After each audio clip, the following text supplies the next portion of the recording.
मसीह यीशु के नाम में आप सबकी सलामती हो। आज हम कलाम मुक़द्दस में से पढ़ेंगे अहबार 7 बाब।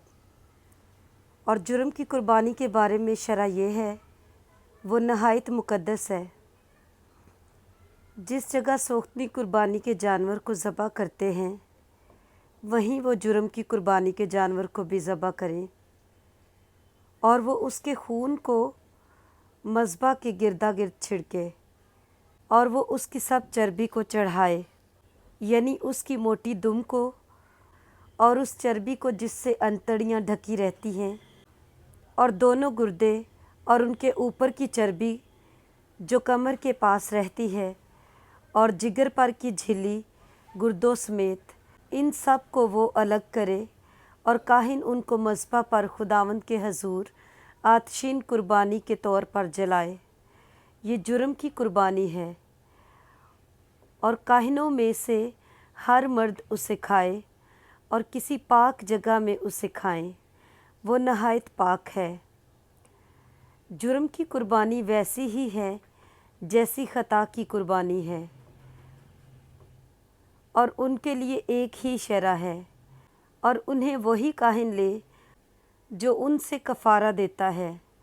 और जो काहिन किसी शख्स की तरफ से सोख्तनी कुर्बानी गुजरानता है, वही काहिन उस सोख्तनी कुर्बानी की खाल को जो उसने गुजरानी अपने वास्ते ले ले। और हर एक नज़र की कुर्बानी जो तनूर में पकाई जाए, और वो भी जो कड़ाही में तैयार की जाए, और तवे की पकी हुई भी उसी काहिन की है जो उसे गुजराने। और हर एक नज़र की कुर्बानी, खा उसमें तेल मिला हुआ हो या वो खुश्क हो, बराबर बराबर हारून के सब बेटों के लिए हो। और सलामती के ज़बिया के बारे में जिसे कोई खुदावंद के हजूर चढ़ाए, शरह ये है कि वो अगर शुक्राना के तौर पर उसे चढ़ाए, तो वो शुक्राने के ज़बिया के साथ तेल मिले हुए बेखमीरी कुलचे और तेल चुपड़ी हुई बेखमीरी चपातियाँ और तेल मिले हुए मैदा के तर कुलचे भी गुजराने। और सलामती के ज़बिया की कुर्बानी के साथ जो शुक्राना के लिए होगी, वो खमीरी रोटी के गिरदे अपने चढ़ावे पर गुजराने। और हर चढ़ावे में से वो एक को लेकर उसे खुदावंद के रूबरू हिलाने की कुर्बानी के तौर पर चढ़ाए। और ये उस काहिन का हो जो सलामती के ज़बिया का खून छिड़कता है। और सलामती के ज़बियों की उस कुर्बानी का गोश्त जो उसकी तरफ से शुक्राना के तौर पर होगी, कुर्बानी चढ़ाने के दिन ही खा लिया जाए। वो उसमें से कुछ सुबह तक बाकी ना छोड़े। पर अगर उसके चढ़ावे की कुर्बानी मन्नत का या रज़ा का हदिया हो, तो वो उस दिन खाई जाए जिस दिन वो अपनी कुर्बानी गुजराने। और जो कुछ उसमें से बच रहे, वो दूसरे दिन खाया जाए। पर जो कुछ उस कुर्बानी के गोश्त में से तीसरे दिन तक रह जाए, वो आग में जला दिया जाए। और उसके सलामती के ज़बियों की कुर्बानी के गोश्त में से अगर कुछ तीसरे दिन खाया जाए, तो वो मंसूर ना होगा, और ना उसका सवाब कुर्बानी देने वाले की तरफ मंसूब होगा, बल्कि ये मकरूह बात होगी। और जो उसमें से खाए, उसका गुनाह उसी के सर लगेगा। और जो गोश्त किसी नापाक चीज़ से छू जाए, खाया ना जाए, वो आग में जलाया जाए।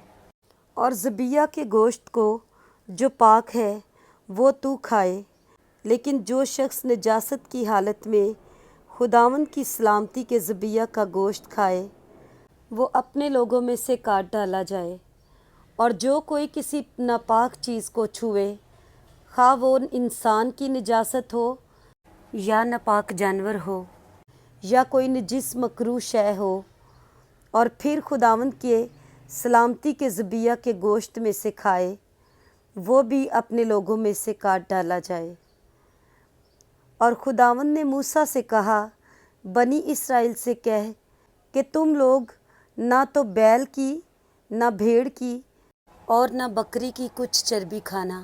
جو جانور خود بخود مر گیا ہو اور جس کو درندوں نے پھاڑا ہو، ان کی چربی اور کام میں لاؤ تو لاؤ، پر اسے تم کسی حال میں نہ کھانا، کیونکہ جو کوئی ایسے چوپائے کی چربی کھائے جسے لوگ آتشین قربانی کے طور پر خداوند کے حضور چڑھاتے ہیں، وہ کھانے والا آدمی اپنے لوگوں میں سے کاٹ ڈالا جائے۔ اور تم اپنی سکونت گاہوں میں کہیں بھی کسی طرح کا خون، خواہ پرندے کا ہو یا چوپائے کا، ہرگز نہ کھانا۔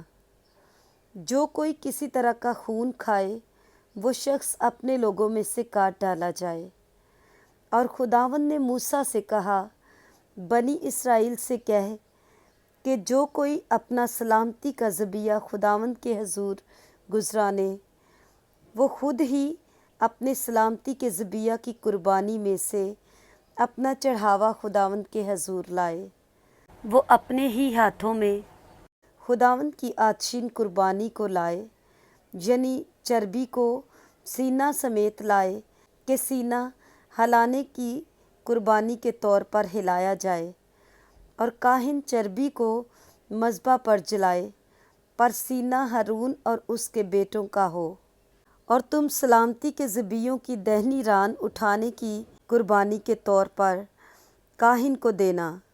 ہارون کے بیٹوں میں سے جو سلامتی کے ذبیحوں کا خون اور چربی گزرانے، وہی وہ دہنی ران اپنا حصہ لے، کیونکہ بنی اسرائیل کے سلامتی کے ذبیحوں میں سے ہلانے کی قربانی کا سینہ اور اٹھانے کی قربانی کی ران کو لے کر میں نے ہارون کاہن اور اس کے بیٹوں کو دیا ہے، کہ یہ ہمیشہ بنی اسرائیل کی طرف سے ان کا حق ہو۔ یہ خداوند کی آتشین قربانیوں میں سے ہارون کے ممسوح ہونے کا اور اس کے بیٹوں کے ممسوح ہونے کا حصہ ہے، جو اس دن مقرر ہوا جب وہ خداوند کے حضور کاہن کی خدمت کو انجام دینے کے لیے حاضر کیے گئے، یعنی جس دن خداوند نے انہیں مسح کیا، اس دن اس نے یہ حکم دیا کہ بنی اسرائیل کی طرف سے انہیں یہ ملا کرے، سو ان کی نسل در نسل یہ ان کا حق رہے گا۔